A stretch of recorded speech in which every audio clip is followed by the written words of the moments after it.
మన దేశంలోని అన్ని రాష్ట్రాల్లో బీజేపీ కనుక అధికారంలోకి వచ్చినట్లయితే హిందూ మతాన్ని లేదా హిందూ ధర్మాన్ని ప్రజలపై రుద్దుతుంది అనేటువంటి ఆలోచనలు రేకెత్తించేటట్టుగా ప్రచారం జరుపుకుంటూ ఉంటే తమిళనాడులో మాత్రం విచిత్రంగా వీళ్ళు వచ్చినట్లయితే హిందీ రుద్దుతారు, హిందీ భాషను మన మీద రుద్దుతారు అనేటువంటి వాదనని లేవనెత్తాడు డిఎంకే అధినేత స్టాలిన్.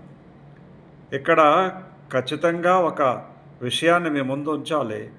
కేవలము సౌత్ నార్త్ విభేదాలు క్రియేట్ చేయడమే ప్రధాన లక్ష్యంగా డిఎంకే పనిచేస్తున్నది అనేటువంటి విషయం ప్రజలు గమనించినట్లయితే తప్పనిసరిగా వారికి కావలసినటువంటి వాళ్ళకు మేలు చేసేటువంటి గవర్నమెంట్ని ఎన్నుకుంటారు. డిఎంకే వాదనలో పొసలేదు. హిందీ రుద్దడం కోసం అధికారంలోకి ఎవరు రాజకీయ పార్టీలు రారు. కాబట్టి హిందీ భాష గురించి తమిళనాడులో బీజేపీ అధికారం పొందాలి అని అనుకుంటుంది అని నేను అనుకోవట్లేదు. కాబట్టి తప్పనిసరిగా ఈ చిన్న విషయాన్ని తమిళనాడులో ఉండేటువంటి ప్రజలందరూ గుర్తించి ఉంటారు. అయితే ఈ మధ్య జరిగినటువంటి అక్కడ జరుగుతున్నటువంటి రాజకీయ ప్రచారాలు కనుక మనం చూసినట్లయితే కేవలము సనాతన ధర్మం మీద ఒకవైపు, హిందీ భాష మీద మరొక వైపు యుద్ధాన్ని ప్రకటించినట్లుగా తెలుస్తున్నది. ఈ టీవీకే పార్టీ ఏదైతే ఉందో విజయాన్ని ఏ విధంగానైనా సరే తప్పుదారి పట్టించి అపకీర్తి పాలు చేయాలి, ఓటమి పాలు చేయాలి అనేటువంటి ఆలోచనలో ఉన్నట్టుగా డిఎంకే ఉన్నది. అతడిపై ప్రయోగించాల్సినటువంటి ప్రయోగాలన్నీ కూడా చేస్తున్నారు. ఒకవైపు త్రిష, మరొక వైపు సంగీత, వీళ్ళిద్దరినీ కూడా ప్రయోగించి చూశారు.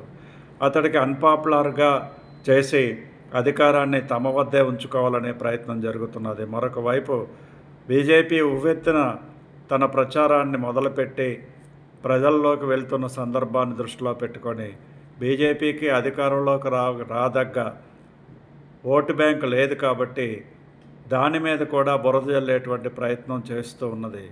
ఏది ఏమైనప్పటికీ కూడా రానున్న రోజుల్లో డిఎంకే పార్టీ మళ్ళీ అధికారంలోకి రావడం అనేటువంటిది చాలా కష్టం.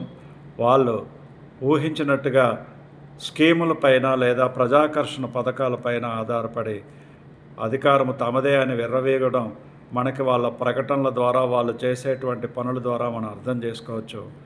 ఇది తప్పనిసరిగా వాళ్ళు ఎలక్షన్ రిజల్ట్ వచ్చిన తర్వాత ప్రజలలో వచ్చినటువంటి మార్పును వాళ్ళు గమనించి అప్పుడైనా సరే తెలుసుకుంటారని ఆశిద్దాం. జై హింద్, జై భారత్.